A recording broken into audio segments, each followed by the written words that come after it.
শুরু করে তেরেঙ্গা ঝান্ডাটাকে আর খুঁজে পাওয়া যাবে না। স্বাভাবিকভাবেই আমরা মনে করছি মানুষ যদি সন্দেশখালীর মেজাজ দেখিয়ে থাকে, শীতলকুচির মাটিতে দাঁড়িয়ে আপনাকেও মেজাজ দেখানোর তৈরি করতে হবে। সেই সংগ্রামের কথা জানাতেই আমরা এখানে এসেছি। এই সংগ্রাম কিসের সংগ্রাম? খেটে খামারে কাজ করছে মা বাবা, অভিভাবকরা ফসলের দাম পাচ্ছে না, ছাত্রটা স্কুলে যাচ্ছে, বাড়ির সন্তানটা স্কুলে যাচ্ছে, ফি বৃদ্ধি পাচ্ছে, একের পর এক ফি বৃদ্ধি পাচ্ছে, একদিকে স্কুল বন্ধ হয়ে যাচ্ছে, কলেজ হচ্ছে না। স্বাভাবিকভাবেই দিন দিন চাহিদা বাড়ছে আমাদের। কিসের চাহিদা? 500,000-এর চাহিদা বেড়ে উঠছে।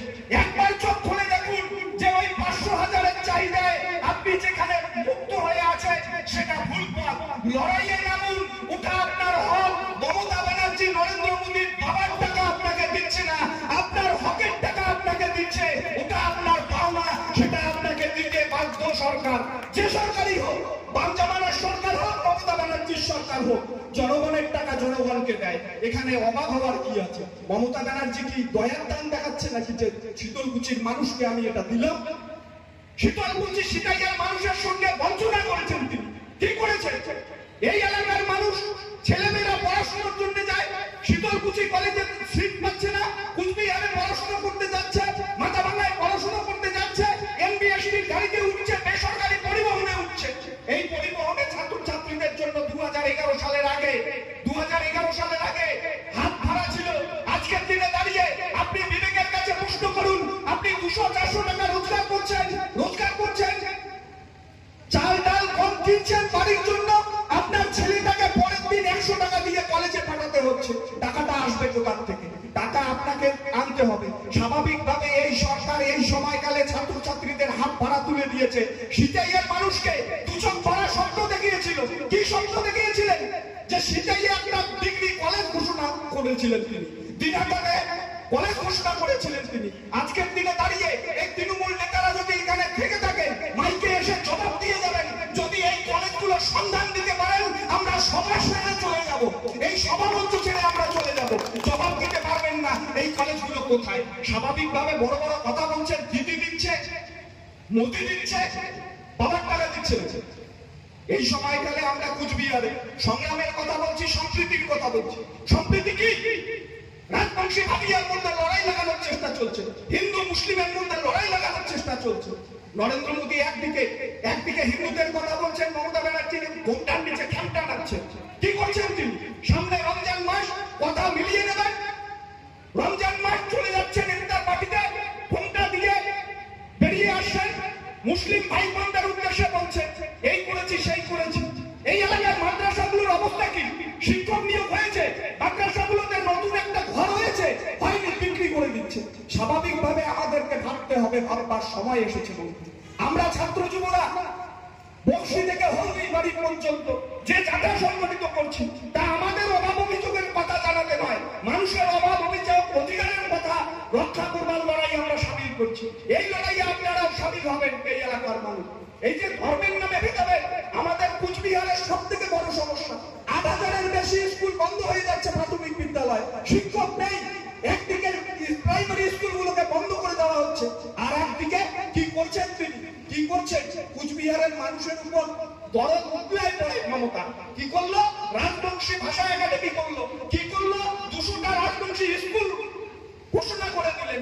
এই স্কুলগুলো কোথায়? শিক্ষক নিয়োগ হয়েছে, তার মাপকাঠি কোথায়? কিসের যোগ্যতার ভিত্তিতে শিক্ষক নিয়োগ হলো? জবাব দিতে হবে তাকে। এই সময়কালে নিশীথ প্রামাণিক আসে এই এলাকাগুলোতে। সিটাইয়ে বাবু ঢুকেছে, সিটাইয়ের মানুষ, শীতলকুচির মানুষ মুখ বন্ধ করে থাকবে। 5 বছরে একবার নেতামন্ত্রীদের দেখা যায়, তাদেরকে প্রশ্ন করবেন না? 2019 সাল রাজমেলার ময়দানে নরেন্দ্র মোদীকে সাথে নিয়ে এই নিশীথ প্রামাণিক নরেন্দ্র মোদীরা ঘোষণা দিয়েছিল কুচবিহারের মুসলমান আর রাজবংশী মানুষের জন্য তিনি বলে ভাববেন। রাজবংশী ঘরের সন্তানদের কথা ভেবে কেন্দ্রীয় সেনাবাহিনীকে নাকি নারায়ণী রেজিমেন্ট তৈরি করবেন। পার্লামেন্টে গেলেন, জিতলেন, সংসদ হলেন, ঘটনাচক্রে তিনি স্বরাষ্ট্র প্রতিমন্ত্রী।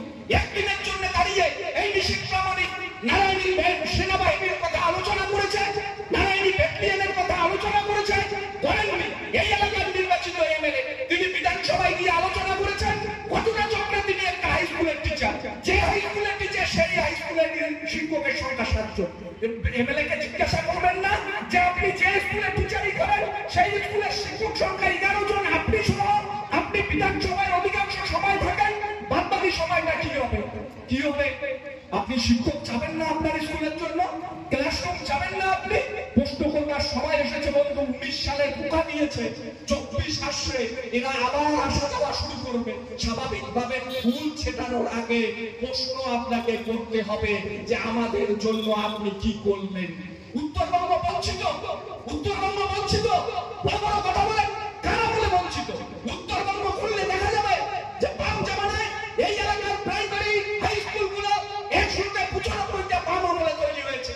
তৃণমূল এসেছে এই জায়গায় 14 থেকে দেশের সরকার নরেন্দ্র মোদী 50% কেন 70% এমএলএ এমপি এই উত্তরবঙ্গ থেকে বিজেপি পার্লামেন্টে বিধানসভায় দাঁড়িয়ে উত্তরবঙ্গের মানুষের জন্য আপনি কি করবেন?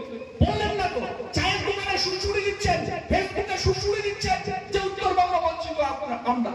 আপনাকে দাদা প্রশ্ন করতে চাই যে আপনাকে নির্বাচিত করা হয়েছে চায়ের দোকানে দুর্নীতি মারার জন্য নয়, আপনাকে নির্বাচিত করা হয়েছে পার্লামেন্টে দাঁড়িয়ে আমাদের কথা শোনানোর জন্য, আমাদের বঞ্চনার কথা শোনানোর জন্য। কিন্তু আপনি আপনাদের বঞ্চনার কথা বলেন না। কুচবিহার তথা উত্তরবঙ্গে একটা সেন্ট্রাল বিশ্ববিদ্যালয় নেই কেন? আমরা প্রশ্ন করব না। এমপি আপনার, এমএলএ আপনার, মিনিস্টার আপনার, আপনি কি করবেন? স্বাভাবিকভাবে প্রশ্ন করবার সময় এসেছে। এই সময়কালে আর একটা বড় সমস্যা কি? আমরা কুচবিহারের মানুষ অল্পতে ভুলি যাই। কি কয় একজন রাজার সাথে এসে, আর আমরা কই এইটাই আমার রাজা রে, আসি গেছে। কি হলো? রাজা কয় একে 2 মিনিটে কুচবিহার রাজ্য হবে, কেন্দ্রশাসিত অঞ্চল হবে, মুই পার্লামেন্টে পৌঁছে গেছো, আর কোন কুচবিহারের মানুষের দুঃখ দুর্দশা থাকিবে না। পরশুদিন রাজা কি কয়? ভোটের আগত আর রাজ্য দিবার পাইবে না। ওটা কোনোদিনই পাবে না উনাই কোনোদিনই ওনার রাজ্য দিবার পাবে না। আসলে কি আমার মতো মানুষগুলা ভোলেয়া উনাই রাজা থাকির চায়, উনাই রাজা থাকির চায়, আর আমরা উনার রাখি চাই না। উনার টানিয়া নামা খাবে, উনাই কইছে পদত্যাগ করবে। জনগণ চাইলে তাই জনগণ তো আওয়াজ তুলছে, কুচবিহার যদি কিছুই না পায় তাহলে তুই পদত্যাগ কর আপাতত, ওখান থেকে উনাই করবে না। স্বাভাবিকভাবে আমাদেরকে সংগঠিত হতে হবে এই শক্তিগুলোর বিরুদ্ধে। এই শক্তিগুলোর বিরুদ্ধে যদি আমরা সংগঠিত হই, তাহলে আমরা আগামী দিনে নতুন প্রজন্ম, আপনার বাড়ির সন্তানটার, আপনার বাড়ির ছাত্রটার কথা মুখের দিকে যদি তাকিয়ে থাকেন, ওই বাচ্চাগুলোর মুখের দিকে তাকিয়ে যদি আপনি দুচোখ ভরা স্বপ্ন দেখে থাকেন যে হ্যাঁ ভবিষ্যতে বৃদ্ধ বয়সে এই বাচ্চাগুলো আমাকে দেখবে, যদি ভেবে থাকেন আর এই সরকার আমলে যদি এই ভাবনা আপনার মধ্যে থেকে থাকে, তাহলে আপনি মূর্খের রাজ্যে বাস করছেন। কারণ এই সরকার আপনার সন্তানের ভবিষ্যৎ তৈরি করবে না, এই সরকার আপনার বাচ্চার ভবিষ্যৎ নষ্ট করবে। স্বাভাবিকভাবেই আমাদের ঐক্যবদ্ধ হওয়ার সময় এসেছে। এই সময়কালে দাঁড়িয়ে আমরা দেখছি সন্দেশখালীর মানুষ কিভাবে গর্জে উঠেছে। মানুষ দীর্ঘদিন লড়াইয়ের মধ্য দিয়ে এই শীতলকুচিতে যতটুকু উন্নয়ন করেছে, গণতন্ত্রপ্রিয় মানুষ, এই এলাকার মানুষকে মুখ বুঝে রাখবে নাকি? এই এলাকার মানুষকেও নামতে হবে পথে। আমরা ছাত্র যুবরা প্রকাশ্য সমাবেশে দাঁড়িয়ে আমরা শুধু তৃণমূল কংগ্রেসকে সতর্ক করে যেতে চাই। পরে যদি বলেন বন্ধু যে এরকম যদি আভাস পেয়েই থাকো, বললে না কেন? আমরা আভাস পাচ্ছি, তাই আপনাদের বলছি, এই মাইকের আওয়াজ যদি আপনার কান অবধি গিয়ে থাকে বন্ধু, তাহলে আপনি একটা কথা আজ বলে গেলাম, সতর্ক করে গেলাম, বাকিটা আপনার বিষয়।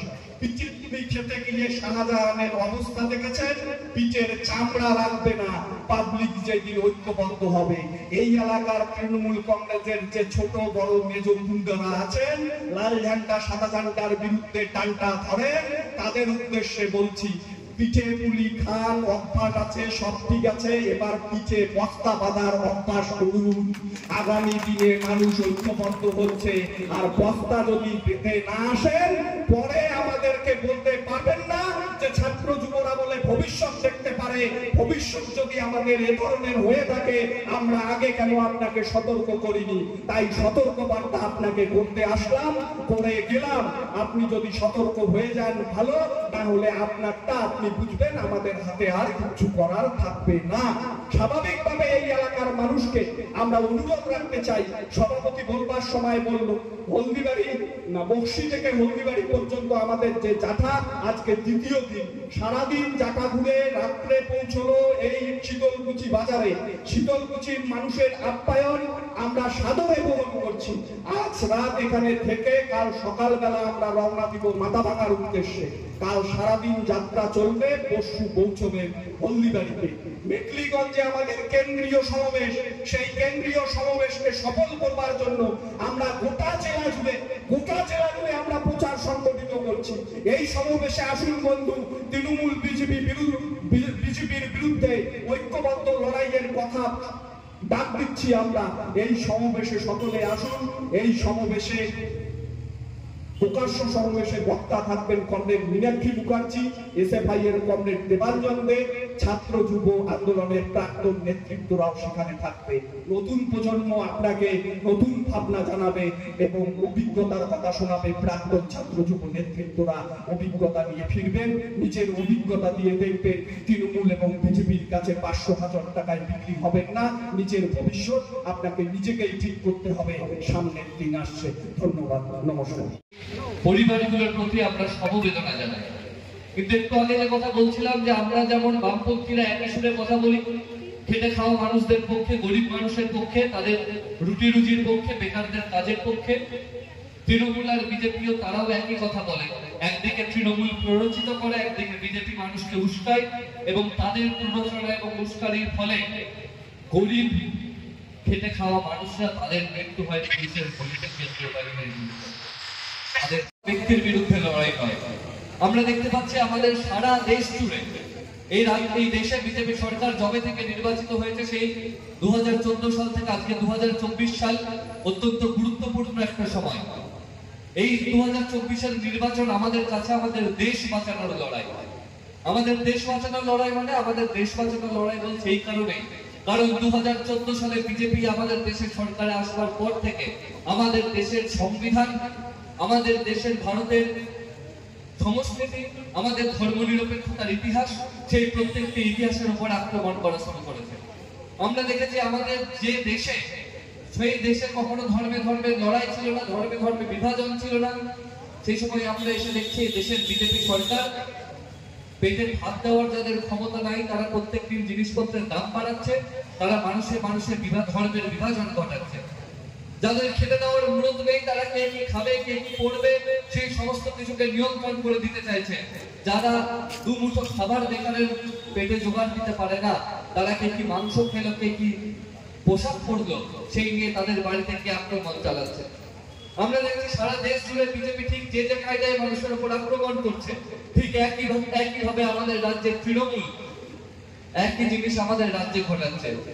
নরেন্দ্র মোদী, আরএসএস, বিজেপি যেভাবে যা শেখাচ্ছে, তাদের সুযোগ্য ছাত্রী মমতা ব্যানার্জি আমাদের রাজ্যে সেই একই জিনিস আমাদের রাজ্যে ঘটাচ্ছে।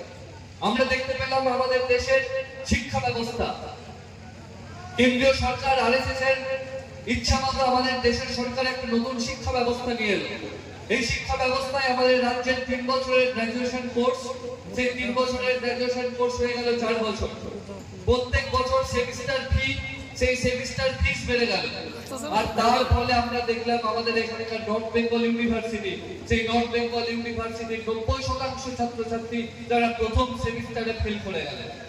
এই আমার মাইকের শব্দ যাদের কাছে পৌঁছচ্ছে, আমার বয়সী যারা রয়েছে, আমাদের অভিভাবক যারা, তাদের বাড়ির যে ছাত্রছাত্রীরা, তাদের কাছে আমরা বলতে চাই, এই অঞ্চলে যারা আপনারা এর আগে বিজেপিকে ভোট দিয়েছিলেন, সেই বিজেপি এমন একটা শিক্ষা ব্যবস্থা আমাদের রাজ্যে নিয়ে আসছে, আমাদের দেশে এমন একটা শিক্ষা ব্যবস্থা নিয়ে আসছে, যে শিক্ষা ব্যবস্থায় পড়াশোনা করে আপনার বাড়ির ছেলেটা বা মেয়েটা কোনোদিন চাকরি পাবে না, পরীক্ষায় পাস করতে পারবে না, বছরের পর বছর পরীক্ষায় ফেল করবে, আর সস্তার লেবার হয়ে পশ্চিমবঙ্গের বাইরে গিয়ে কাজ করতে হবে।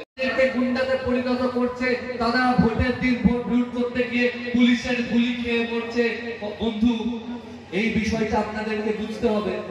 এই আজকে সমাবেশের আগেও এই মিছিলের আগেও শুনলাম বিভিন্ন জায়গায় তৃণমূলের বিভিন্ন মাতব্বররা এই শিক্ষা এবং প্রস্তুতি নিচ্ছিল।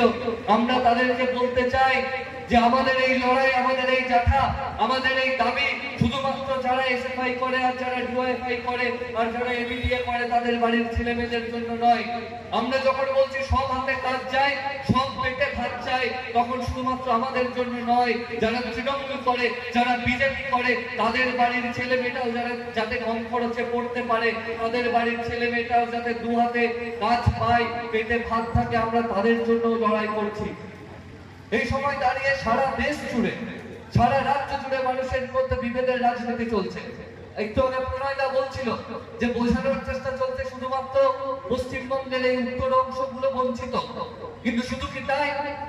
এই উত্তরবঙ্গে মানুষের যদি কোনো বঞ্চনা থেকে থাকে, দক্ষিণবঙ্গের সন্দেশখালীর মানুষের মধ্যেও সেই একই বঞ্চনা আছে। আমি যে জেলায় থাকি সেই বীরভূম জেলার এক একটা করে আদিবাসী হোস্টেল, সেই আদিবাসী হোস্টেলগুলো বন্ধ হয়ে যাচ্ছে। ওই সিএসটি ওবিসি সেই সম্প্রদায়ের ছাত্রছাত্রীদের স্কলারশিপ, সেই স্কলারশিপ ঢুকছে না। আসলে মমতা ব্যানার্জির আমলে শুধুমাত্র উত্তরবঙ্গ বলে নয়, গোটা পশ্চিমবঙ্গের মানুষ, গোটা পশ্চিমবঙ্গের মানুষ আক্রান্ত, গোটা পশ্চিমবঙ্গের মানুষ বঞ্চিত। গোটা পশ্চিমবঙ্গ জুড়ে তাই আমরা লড়াই করেছি। এর আগে একদম সাগর থেকে শুরু করে পাহাড় পর্যন্ত ইনসাফ যাত্রা হয়েছে। ইনসাফ যাত্রার পর ব্রিগেডের সমাবেশ হয়েছে। সেই সমাবেশ থেকে আমাদের নেতৃত্বরা নতুন করে কর্মসংস্থান, রুটি রুজির লড়াইয়ের কথা বলেছে। আজকে কুচবিহারে এই পদযাত্রা হচ্ছে, এই যাত্রা সংগঠিত হচ্ছে, এখানে দাঁড়িয়েও আমরা সেই একই কথা বলছি। গোটা বাংলার মানুষ তৃণমূলের কাছে, তৃণমূলের আমলে বঞ্চিত, গোটা দেশের মানুষ বিজেপির আমলে বঞ্চিত। নরেন্দ্র মোদী বলেছিল না 2 কোটি বেকারের চাকরি দেব 2014 সালের আগে, বড় বড় বিজ্ঞাপন দিয়েছিল কি বার মোদী সরকার। আজকে 2024 এসে দাঁড়িয়ে আমরা যদি দেখি 2014 যে গ্যাসের দাম ছিল 450 টাকা, 2024 সেই গ্যাসের দাম 1100 টাকা। 2014 সালে যে পেট্রোল ডিজেলের দাম ছিল 45 টাকা আর 65 টাকা, আজকে সেই ডিজেল পেট্রোলের দাম 90 টাকা আর 106 টাকা। যে বিজেপি বোঝাতে চাইছে যে ক্লাসের বেঞ্চে তোমার যে বন্ধুটা বসে রয়েছে, আগে তার ধর্ম দেখো, সে যদি মুসলমান হয় কথা বলো না, সে যদি হিন্দু হয় তাহলে দেখো তুমি ব্রাহ্মণ কিনা, আর ওই ছেলেটা শিডিউল কাস্ট কিনা, তাহলেও বাবা কথা বলো না ওর সাথে। যারা ভাগ করে দিতে চাইছে তাদের কাছে আমরা প্রশ্ন করতে চাই, পেট্রোল পাম্পে গিয়ে যখন তেল ভরতে হয় জয় শ্রীরাম বললে কি 106 টাকার পেট্রোলটা 66 টাকায় দেয়? নাকি যে গ্যাসের দাম 1100 টাকা, সেই 1100 টাকার গ্যাস হিন্দু সম্প্রদায়ের মানুষের জন্য 450 টাকায় দেওয়া হয়? আসলে হিন্দু, মুসলমান, শিখ, খ্রিস্টান সমস্ত মানুষ এই তৃণমূল আর বিজেপির আমলে বঞ্চিত হয়ে চলেছে। আর তার বিরুদ্ধে দাঁড়িয়ে আমরা লড়াই করছি।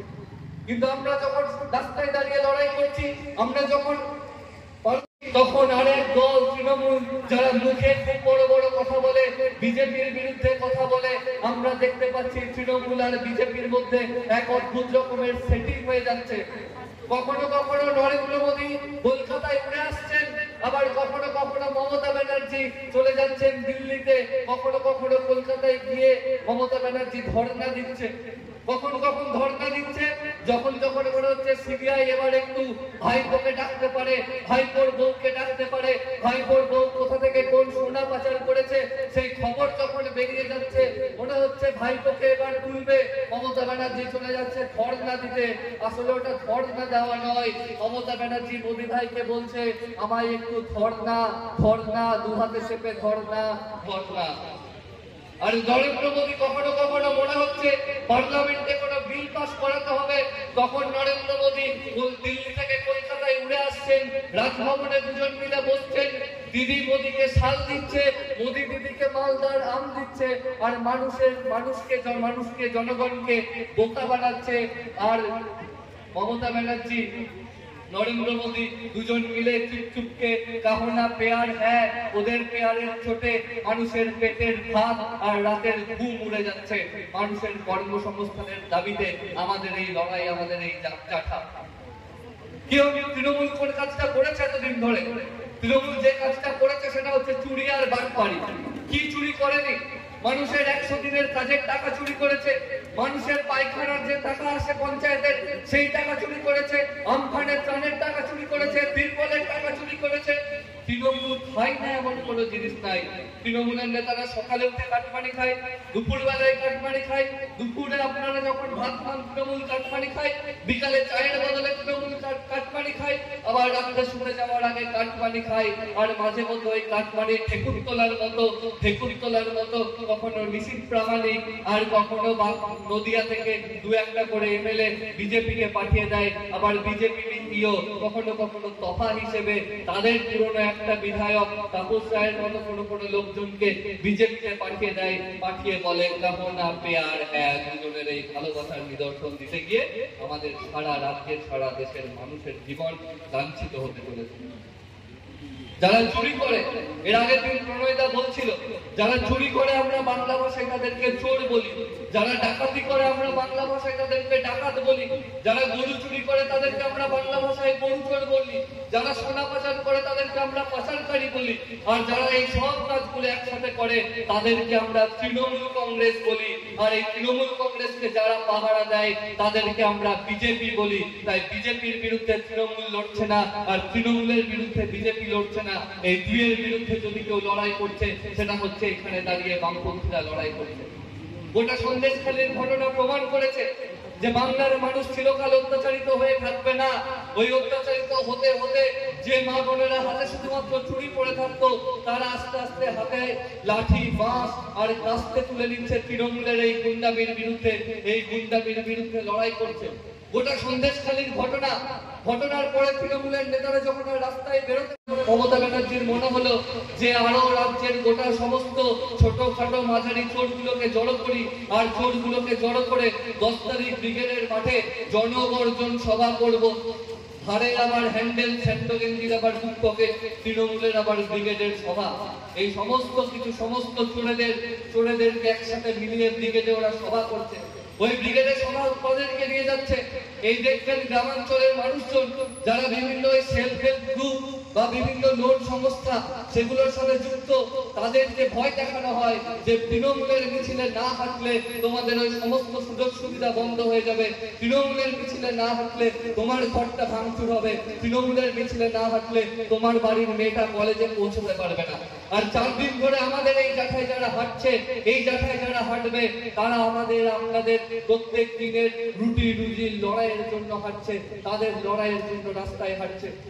এই সময় দাঁড়িয়ে আগামী এই জাথার শেষে 11 তারিখ যে সমাবেশ হতে চলেছে, সেই সমাবেশ থেকে আমাদেরকে শপথ নিতে হবে গোটা রাজ্যের গোটা দেশের বেকার খেটে খাওয়া মানুষ, সেই বেকার খেটে খাওয়া মানুষদের জন্য আমরা আমাদের লড়াইকে আরো তীব্রতর করব। আমরা এই যে গোটা জাথা, সেই জাথায় আমাদের যে ট্যাগলো, সেই ট্যাগলোয় আমরা স্লোগান লিখেছি, সেই ট্যাগলোয় আমরা লিখেছি জন্মেছি নিয়ে বিপ্লবী পরমানা, জন্মেছি নিয়ে বিপ্লবী পরমানা, বুকের এই বলছে লড়াই হবে হার না মানা, লড়াই হবে হার না মানা। আর সেই হার না মানা লড়াইয়ের শপথ নিতে আগামী 11 তারিখের সমাবেশের বক্তা কমরেড মীনাক্ষী মুখার্জি, যারা পার্লামেন্টে গিয়ে আমার আপনার বাড়ির ছেলে মেয়েদের কাজের কথা বললো না, এসএসসি টেট দিয়ে যারা চাকরি চুরি হয়ে গেল, যারা চাকরি পেল না, তাদের কথা যারা বললো না, বিজেপির টিকিট পাওয়া বিশ্বজিৎ কুন্ডু, যে তৃণমূলের আগে নেতা ছিল, পেটের চাকরি বিক্রি করেছিল, সেই চাকরি বিক্রি করে বিজেপির বিশ্বজিৎ কুন্ডু, আর গরিবের ভগবান সাজা বিচারপতি অভিজিৎ গাঙ্গুলি, দুজনেই যখন বিজেপির নেতা হয়ে বসে রয়েছে, তাদের বিরুদ্ধে কথা যদি কাউকে বলতে হয়, সাধারণ মানুষের কথা যদি কাউকে বলতে হয়, সেই কথা বলার শপথ আমাদের হোক আগামী 11 তারিখের সমাবেশে সকলে আসবেন। এই আশা আহ্বান প্রত্যাশা রেখে আমার কথা শেষ করলাম। এনকেলাব জিন্দাবাদ, ছাত্র যুব শিক্ষক ঐক্য জিন্দাবাদ।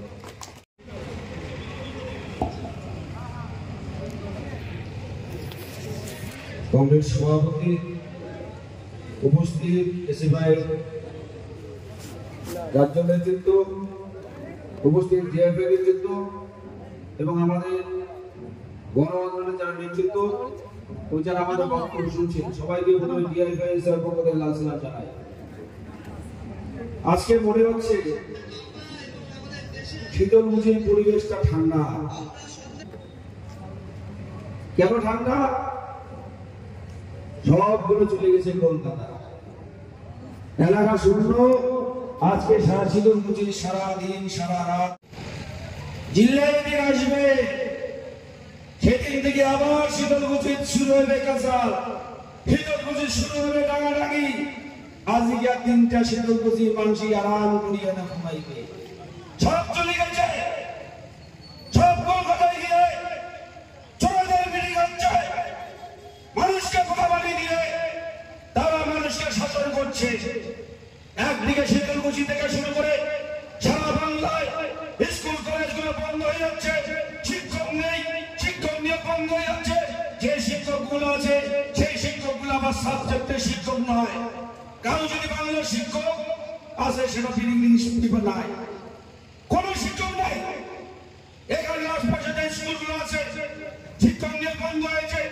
শিক্ষক নিয়োগ বন্ধ হওয়ার পরে স্কুলে স্কুলে ছাত্র সংখ্যা কমছে। স্কুল কলেজগুলো স্কুলের মধ্যে মাধ্যমিক উচ্চ মাধ্যমিকের এবছরে রেকর্ড সংখ্যক পরীক্ষার্থী পরীক্ষা দেয়নি। কিসের কারণে দেয়নি? স্কুলগুলো উন্নয়ন নেই, স্কুলগুলোর মধ্যে ভালো ভালো শিক্ষক করার জন্য শিক্ষক নেই, পড়াশোনা করার ব্যবস্থা নেই। সেই ব্যবস্থার জন্য সেই স্কুলগুলো বন্ধ হয়ে যাচ্ছে। আর তৃণমূল বিজেপি চায় স্কুল যদি বন্ধ হয় কাউ করবে না লেখাপড়া, চাকরির জন্য হামাক করবে না কাউ দাবি। আমরা এম করিয়া মদ গাঁজা ঠেক বানিয়ে ছাড়িয়ে লোক চাঙ্গাগুলা মদ গাঁজা শক্ত হবে। সরকারের কোষাগার থেকে টাকা দেওয়া খাইবে না, উল্টে মদ খেয়া টাকা আমরা কামাই করবো। এই দুটাতে যে দেশের রাজ্যের মধ্যে যে সরকার দুটো চলছে, মানুষকে বোকা বানিয়ে, বেকার যুবক যুবতীদের বোকা বানিয়ে তারা ধর্মের নামে রাজনীতি করছে, ধর্মের নামে ভেদাভেদ তৈরি করছে। কে হিন্দু কে মুসলিম তার নিয়ে লড়াই করে তারা টিকে থাকার চেষ্টা করছে। কেন আগে ধর্ম আসবে? ধর্ম তো আগে আসার কথা নয়, আগে আসবে কর্ম, কর্ম দিয়ে তারপরে ধর্ম। কিন্তু এই তৃণমূল বিজেপি রাজনীতির মধ্যে ধর্ম নিয়ে এসে ভেদাভেদ করে একদিকে হিন্দুদের ভাগ করে দিয়েছে, একদিকে মুসলিমদের ভাগ করে দিয়ে তারা রাজ্যে প্রদেশে টিকে থাকবে। এটা আমরা হতে দেব না। এসএফআই ডিআইওয়াই বক্সিরহাটে হতে পেরেছে যারা কর্মসূচি, সেই কর্মসূচি মানুষকে আমরা বার্তা দেব। মানুষ আমাদের বলছে যে আপনার যে দাবিগুলো আছে আমরা দাবিগুলোকে সমর্থন করি, কিন্তু আমরা তোমার সামনে রাশি পাই না। কে আমরা জিজ্ঞাসা করি কে রাশি পান না? কয় যে ভোটকেন্দ্রা আমার পিছনে অস্ত্র ধরে থাকে, আমার পিছনে অস্ত্র নিয়ে আসে, আমরা এর ভিতর লড়াই করি পাই না। তা মুই না কোনো লড়াইতে এমনি হইবে না। লড়াই ওই বন্দুকে রাখে না, লড়ার বিরুদ্ধে লড়াই যদি করা খায় গ্রামগঞ্জের মানুষ ঐক্যবদ্ধ হয় লড়াইটা করা খাইবে। সবাই যদি ঐক্যবদ্ধ লড়াইটা করি, সবাই যদি ঐক্যবদ্ধ হয়ে লড়াইটা করি, ওই যারা আছে বন্ধুগালা ডাওয়াল আমরা আমাকে জায়গা খাইবে, আমাকে জায়গা খাইবে, আমাকে ঠিক করে খাইবে যে আমরা কাজের দাবি নিয়ে সততার দাবি নিয়ে লড়াই করি পাবো কিনা। লড়াই করতে করতে করতে বড় নেতা হয়ে গেলে হঠাৎ করে উদয় দল বদল করিয়া তৃণমূল গেলে কংগ্রেস তো লাগছে এক কথা না, কাউ যায় তৃণমূল, কাউ যায় বিজেপি, কে চায় টাকা কামাই করার জন্য। সততা বলতে কেউ নেই, ওদের পথ লাগে, বামপন্থীদের পথ লাগে না। বামপন্থীরা রাস্তায় থেকে মানুষের জন্য লড়াইটা করে। বামপন্থীদের জায়গাটাই হচ্ছে মানুষের জায়গা। বামপন্থীরাই গরিব মানুষের লড়াই করে। এই 100 দিনের কাজের জন্য বামপন্থীরা গ্রামে গঞ্জে বিডিও অফিস থেকে শুরু করে এসডিও অফিস থেকে শুরু করে ডিএম অফিস রাজ্য থেকে শুরু করে সারা রাজ্য জুড়ে বামপন্থীরা আন্দোলন করেছিল। আর কেন্দ্রের বিজেপি আর তৃণমূল এই সময় তৃণমূল বলে 100 দিনের টাকা সবার পকেট বলে দিবে। টাকা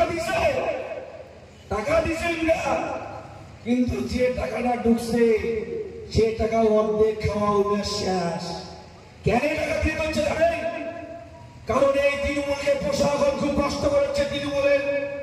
এই তৃণমূলের যারা নেতৃত্ব আছে, কর্মী আছে, এমন ইভেন্ট আগে দিছে, এমন ইভেন্ট ভাড়ি দিছে, পয়সা ছাড়া বুঝে না। 100 দিনের কাজ নাই, অঞ্চলত কাজ নাই, কোটি টাকা পায়। সেই জন্য মমতা ব্যানার্জি বুদ্ধি করিয়া এই নিয়ে টাকা খাইবে, এই নিয়ে যদি চলে যায় আমার রাজ্য থাকবে না, আমরা সরকারে আসবো না।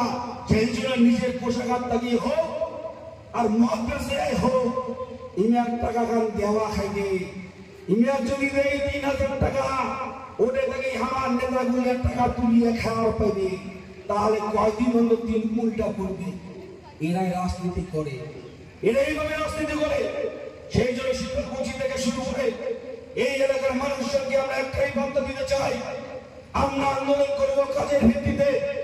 আমরা যেই দলটা করি না কেন, কে তৃণমূল করলো, কে বিজেপি করলো, নিশ্চয়ই তৃণমূল বিজেপির মধ্যে কিছু সৎ আছে, সতের এদের জায়গা নেই। এই দলের সতের কোনো জায়গা নেই। যে যত লুট করবে, যে যত দাঙ্গা করবে, যে যত অবস্থানি দেখাবে, তাদের এদের দাম। সব নেতা চলে গেছে, সব নেতা বন্ধ বসে গেছে, সব নেতার এদের দাম নেই।